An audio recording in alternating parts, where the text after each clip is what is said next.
So what is up, guys? You got your boy Stingren here today, and today we are back with some reverse 1999 content, and today we're going to be talking about the newest character that's going to be releasing on the CN side on patch 2.1, the first character, and that's going to be Tuesday.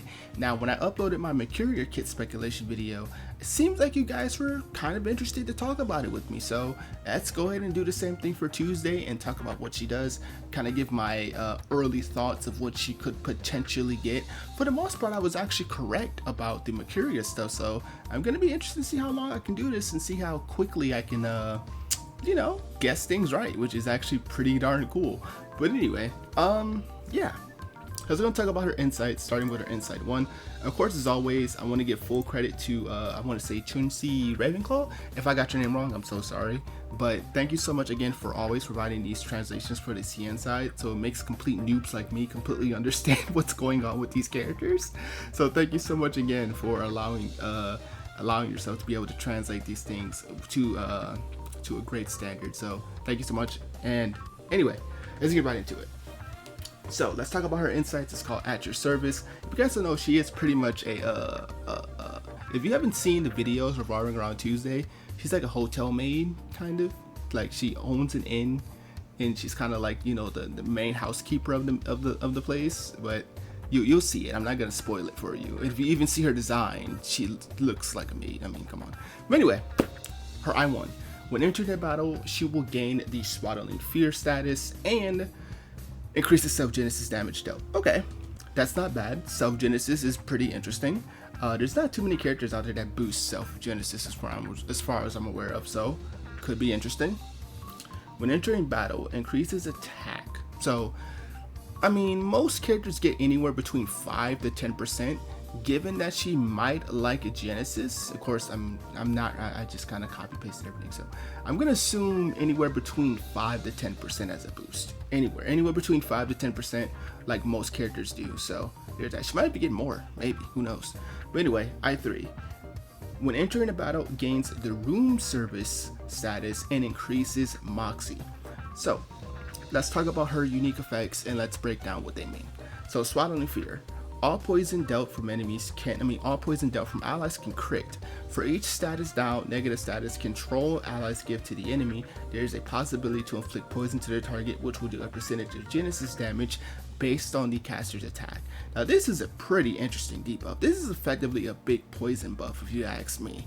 If you guys don't know, poison outside of like burn, poison, petrify, I think poison was probably like the second most solid one. In the beginning game, it was actually very good because of how rampant the Jessica SOTHEBY combo was like back in the day. So this is kind of like them maybe trying to revive that old classic 1.2 kind of like fun little thing for all that extra chip damage that you can do.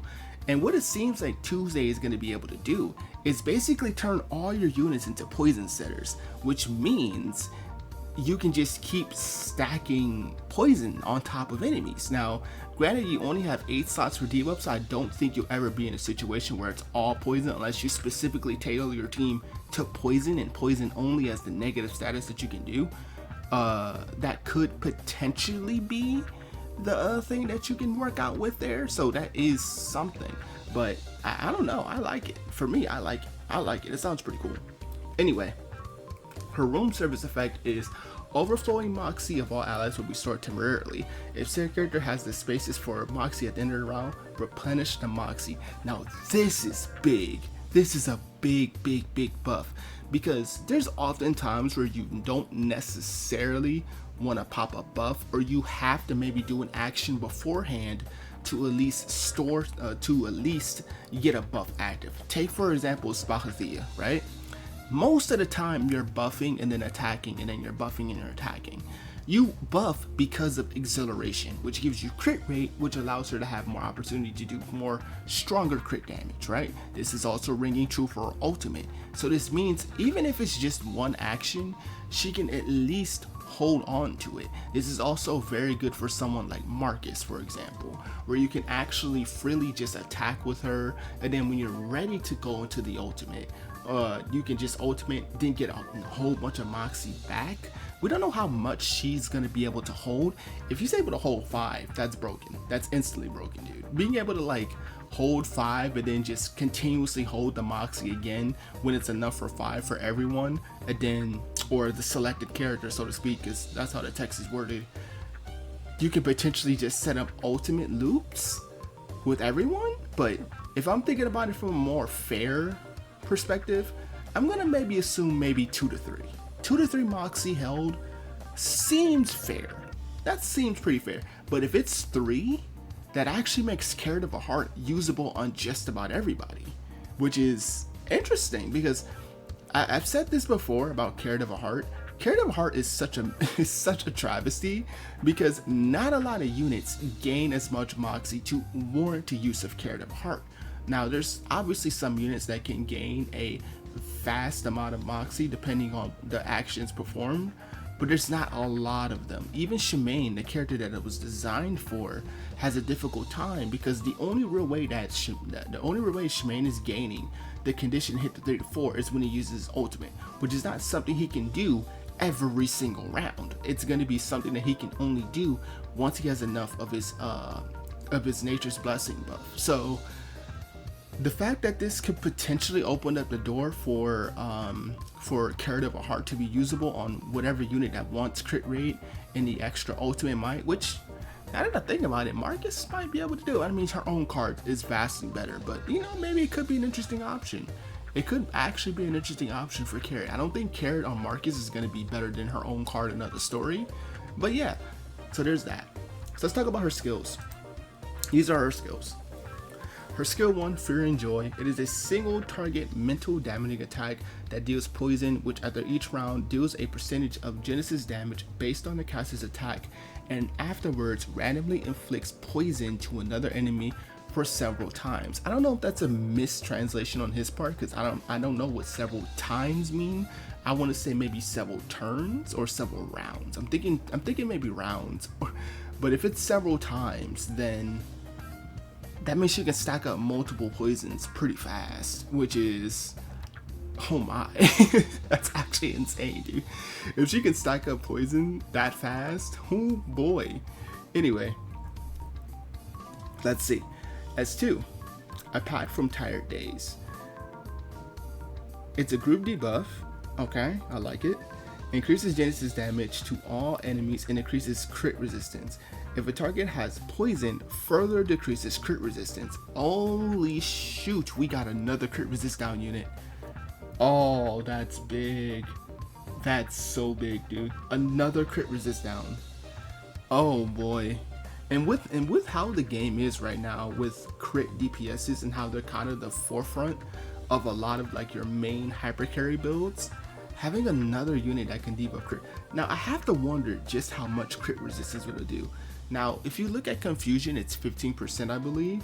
So if they're looking at this as maybe just a raw debuff, I could, depending on the card, it could be a 10-10, maybe I'm thinking maybe 10-10, because then that means it's 20% crit resist down on just 1 star. But maybe at max, it could potentially be like a 30, maybe 35. I don't know if I were to say something ridiculous like a 50 though. I don't know. 50 crit resist down? I don't know if that's even doable. But I mean, given that the power creep in Reverse Touch 99 is kind of sporadic, because the thing is, you don't really know when the next character that comes out is going to be super broken. Like, look at characters that have come out in the past that weren't necessarily themed to Anniversary. Like, look at Winsong. Winsong was a completely random character that came out as part of just a pretty much basic patch before Anniversary even, and she is literally one of the best DPSs in the game. So I don't know how much they're willing to do to make Tuesday seem viable. I could go anywhere between maybe 20% on 1 star and maybe anywhere up to 40%. I'm thinking no more higher than 40%, because I think that's at least feasible enough to be like, all right, that's solid, that's usable. But 50, I don't know if 50 might be pushing it too far. I don't know. Anyway, her ultimate is called Come in, come in. That's so welcoming. Dude, you gotta watch your trailer. If you haven't watched, stop this video right now. Go watch your trailer. I'll leave it in the comment section or something. It's so cool. Anyway, mass mental damage. When hit, inflicts poison, which after each round deals a percentage of Genesis damage based on the caster's attack. Afterwards, based on Tuesday stacks and the number of poison to each target, deals extra Genesis damage, which can critical hit increase the array for Horror Story Show. In Horror Story Show, it's array field, which is, I love array fields, they're so cool. Poison stacked enemies will not decrease after resolving damage. Holy! At the start of the turn for enemies, resolve poison damage for 1 round. After the array has been replaced or ended, immediately resolve all poison on enemies. Dude, that's big. Dude, that's so freaking insane. So what this means is the poison's gonna stay there, which that's wow. Wow, that's kind of good. I mean, that just means that poison just stays there for, we don't know how long the array field's gonna be, or if whether or not she'll get extra turns from portraits, because obviously we won't see her full kit until I think it's next week she releases into CN. So we'll see the full kit in CN, and then it'll probably be uploaded in our pre-order, or we'll see some people like Devil Bull or Muri uploading videos with them. So I'll probably be watching those, and I'm like, okay, so that's what they do, and then I have that knowledge in the back of my head. But this ultimate is pretty good, actually, because given, if you were to run a team specifically revolving around poison and nothing else, so I would say maybe her, maybe someone like Jessica or SOTHEBY, or which we'll talk about why this is big for SOTHEBY in just a moment. Conjurer even technically, because she can inflict poison, but if you can just set up a team that's specifically around poison and get 8 stacks of poison, being able to resolve all 8 poison stacks in a single turn without the duration dropping sounds interesting. And of course, with her being able to want to resolve them, it's gonna deal more damage and more Genesis damage. So this might be, I don't know how strong she's gonna make the poison though. I'm happy that she's a poison buffer and she can allow poison to crit, which of course means it's going to be more damage, but I don't know just how strong that's going to be in terms of team structure. So I don't know, but I did run down a few characters that I thought would be pretty interesting to run with her. Now, my knowledge of course is mostly global based. I said this in the last video, but for those of you who are kind of newer to the whole thing, so I'm thinking about this from what I've seen on CN, since I don't actively play CN, so it's going to be a little bit different, but this is just what I think could potentially be good partners for her. This is more so again like a speculatory thing, but anyway, let's talk about it. First things first, SOTHEBY. We got to talk about the Catbag. I think this is a big buff for SOTHEBY, and I think on CN just recently, I couldn't find it, but I don't think Purden has it updated yet, but there's a new SOTHEBY antidote which gives her a cube that boosts poison damage, I think for a max of 40% at A5, which I think was said by someone in the CN Discord community. Apologize if I forgot your name, I'm so sorry. But a 40% damage buff with a character that wants to stack a bunch of poison, and then with SOTHEBY being one of the only units out there that can AoE poison outside of Jessica because of her inheritances, that could be really good. I mean, the fact that she can rapidly put up poison pretty consistently, and then the fact that you can hold on to you can just, you know, let Tuesday do the rest of what she needs to do. One thing I have to be curious about though is how does the resolve effect work? Because if you guys don't know, SOTHEBY, when she does her ultimate, she resolves the effect immediately. So I don't know if this necessarily means that when SOTHEBY ultimates, she will still drop the duration. I assume, okay, if she's under the array field, then it won't drop. But if she's not in the array field, then it will still act as normal. But if she's in the array field and doesn't drop, that's pretty big. I think that's going to be really helpful to just chip out and more damage. So could potentially be a thing for SOTHEBY to see a nice little buff, and I'm all for it. As I said before, Jessica, another good potential character here because she also has the ability to put up poison as well as part of her inheritances right here.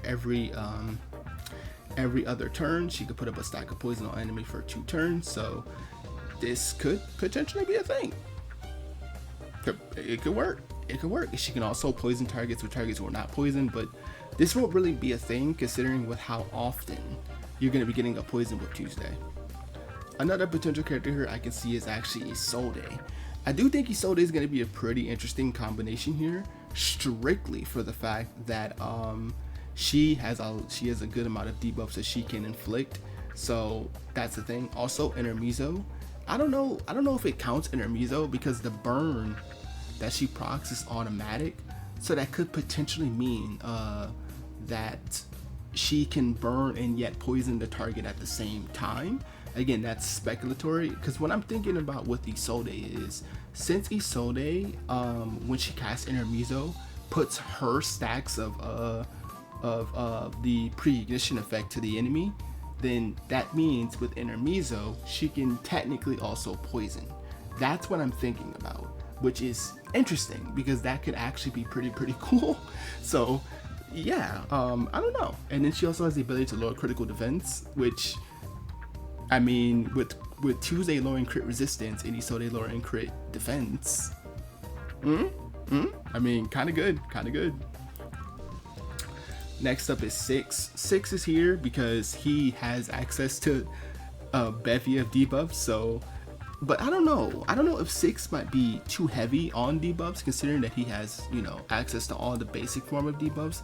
But I think Sixt might be good because I don't know if it's based on each individual debuff that the caster can inflict for a chance to poison a proc. Like if you put 1 debuff, it's like 10%, but 2 becomes 20%. Like we don't know the direct chance of proccing. I don't know if it's going to be said in the kit or anything, but Sixt having the ability to cast a wide amount of debuffs can potentially be a pretty good situation there.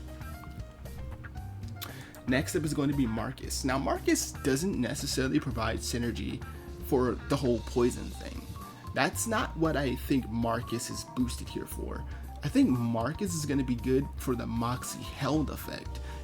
Again, depending on how much you can hold with Marcus, you could potentially loop her ultimate even quicker. Because remember, I think the best burst window with Marcus is the turn after your ultimate, right? The turn after your ultimate, more than likely you're gonna have enough Eureka to get a couple rank ups on your cards, right?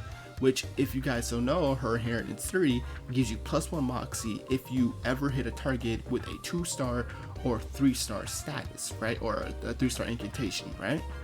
So if you have the ability to hit the target with 2 or 3-star incantations, and then with Tuesdays, with I assume is 3 Moxie held, that means you could potentially loop Marcus's ultimate, which is interesting. That's very interesting. So I do like the idea, and yeah, that's why I do think that Marcus might be potentially an interesting character. Another character I wanted to talk about is Joe. Now, the reason why I think Joe might be an interesting character, or Jay, is because of his counter. His counter inflicts 2 stacks of burn, which, remember, Tuesday's condition is if there's any sort of negative status, control, or the other one, it has a chance to then poison. So with Joe having the ability to counter with an AoE counter, and then it puts a stack of burn with each target, as you can see right here, puts 2 stacks of burn, then it could potentially work. It could potentially allow for you to rapidly get poisoned, and it could be interesting. It could be interesting to kind of combine both poison and burn in the same team. It's kind of the same thing with Isolde, doing the same thing like that, but I do think maybe with Jay, it could be potentially even more cooler to see how that works out. So, but yeah. I also wanted to talk about Carrot of Heart. Carrot of Heart might be interesting considering that, you know, you can effectively allow anyone to gain the 3 Moxie. That's assuming, okay? Assuming we get the 3 Moxie effect, right? If we get 3 Moxie, then it's ultimate might plus 16%, which is not terrible if you get it at A5. I would actually rank it on the lower end to get it at A5 because of the general people that are around the queue now. But if you have Tuesday, then maybe this might not be a bad pickup to make A5. It might not be bad, but over and all, that's what I have to say about Tuesday. I think she's interesting. I think she's really, I don't know if she's gonna be like a meta changer unit, but I think she might be a unit that might see some significant use in content. So, but that's gonna be it, guys. Let me know what you guys think about Tuesday in the comment section below, and I'll see you guys next time. Peace.